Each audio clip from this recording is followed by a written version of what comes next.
வரலாற்றில் மிக முக்கியமான 10 புத்தகங்கள் நீங்கள் குறித்து கொள்ளலாம். ஒவ்வொன்றையும் தனித்தனியாகத்தான் சொல்வேன். முதல் புத்தகம் நள்ளிரவில் சுதந்திரம் என்ற ஒரு புத்தகம். இதை எழுதியவர் டொமினிக் லாப்பியர். இந்த புத்தகம் ஏன் படிக்க வேண்டும்? நான் சொன்னேன் இல்லையா, கண்ணீர் வருகிற அந்த இந்திய சுதந்திரம் எப்படி கிடைத்தது என்பதை ஆகஸ்ட் 15ஆம் தேதிக்கு முன்பும் பின்பும் என்ன நடந்தது என்பதை 100% ஆவணங்களோடு எழுதப்பட்ட ஒரு புத்தகம். அது அந்த ஒரு புத்தகம் படித்தால் போதும், நீங்கள் இந்திய சுதந்திரத்தை மறக்கவே மாட்டீங்க. அந்த புத்தகத்தை நீங்கள் படியுங்கள். இன்னொரு புத்தகம் இருக்கிறது, அது காந்தி சத்திய சோதனையை எழுதினார். அது மகத்தான புத்தகம். ஆனால் காந்தியை பற்றி ஒரு புத்தகம் எழுதினார். லூயி ஃபிஷர் என்ற ஒரு செய்தியாளர் காந்தியை பற்றி ஒரு புத்தகம் எழுதினார். காந்தி என்றுதான் அந்த புத்தகத்தினுடைய பெயர். அதைத்தான் பின்னாடி காந்தி திரைப்படமாக எடுத்தார்கள். அந்த திரைப்படம் எடுப்பதற்கு காரணமாக இருந்த காந்தி என்ற புத்தகத்தை தமிழில் தி.ஜ. ரங்கநாதன் மொழிபெயர்த்திருக்கிறார். அது கண்டிப்பாக வரலாறு படிக்கிறவர்கள் காந்தியை அறிந்து கொள்வதற்கு அவசியம் படிக்க வேண்டிய ஒரு புத்தகம். இன்னொரு புத்தகம் சமீபத்தில் படித்தேன். இன்றைக்குத்தான் அதை பற்றி தமிழ் ஹிந்து பேப்பரில் கூட எழுதினேன். சஞ்சீவ் சன்யால் என்ற ஒருவர் எழுதிய 7 நதிகளின் நாடு என்ற புத்தகம். இந்த 7 நதிகளின் நாடு என்ற புத்தகத்துக்கு என்ன சிறப்பு தெரியுமா?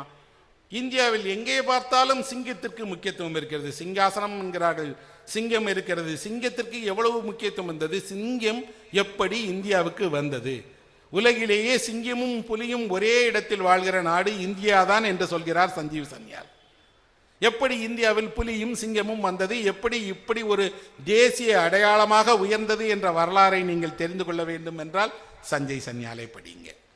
இன்னொன்று, நான் 2 புத்தகங்களை எழுதியிருக்கிறேன். 2ம் நான் பேசிய இந்த வரலாற்றை போன்ற புத்தகங்கள்.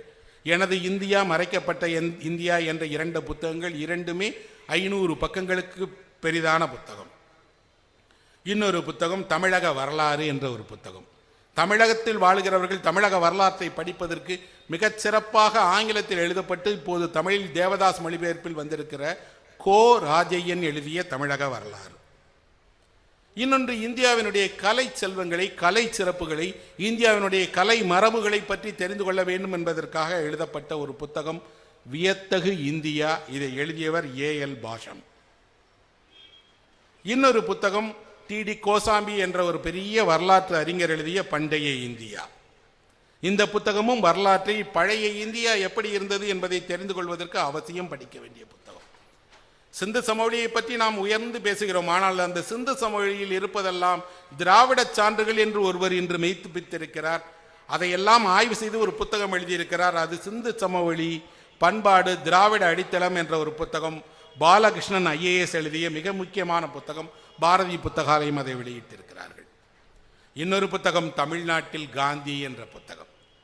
நம்ம ஊர்ல எல்லாம் காந்தி சிலை இருக்கும். காந்திக்கு அங்கங்கே வைத்திருப்பார்கள், கல்வெட்டு வைத்திருப்பார்கள். தமிழ்நாட்டிற்கு காந்தி எத்தனை முறை வந்தால், எங்கெல்லாம் போனார், என்ன பேசினார், யார் பார்த்தார்கள், யாரையெல்லாம் சந்தித்தார், எங்கெல்லாம் தங்கினார், எல்லாவற்றையும் ஒரே புத்தகத்தில் படிக்கலாம். தமிழ்நாட்டில் காந்தி என்று அதை படித்தால் நீங்கள் அதற்கப்புறம் எந்த காந்தி சிலைக்கு போனாலும் நின்று ஒரு முறை கீழே எப்போது வந்தார் என்று பார்த்துத்தான் போவீர்கள். எங்கள் ஊரில் விருதுநகர், எங்கள் ஊரில் ரயில்வே நிலையத்துக்கு அருகே காந்திக்கு ஒரு கல்வெட்டு இருக்கிறது. அந்த கல்வெட்டில் காந்தி விருதுநகருக்கு வந்த நாளில் இந்த கல்வெட்டு வைக்கப்பட்டது என்று, அதற்கு கீழே ஒரு வரி இருக்கிறது, அன்று மழை பெய்தது என்று. நான் வேடிக்கையாக சொல்வேன், காந்தி எங்கள் ஊருக்கு வந்ததும் அதிசயம்தான், மழை எங்கள் ஊரில் பெய்ததும் அதிசயம்தான். 2ம் கல்வெட்டில் பொறிக்க வேண்டிய செய்தி என்று. இப்படி இந்த வரலாற்றினுடைய மிக முக்கியமான இந்த 10 புத்தகங்கள், 10 சொல்லிட்டேன் இல்லையா, இந்த 10 புத்தகங்களை கண்டிப்பாக ஒவ்வொருவரும் ஆரம்ப நிலையிலாவது வாசிக்கணும்னு கேட்டுக்கிறேன்.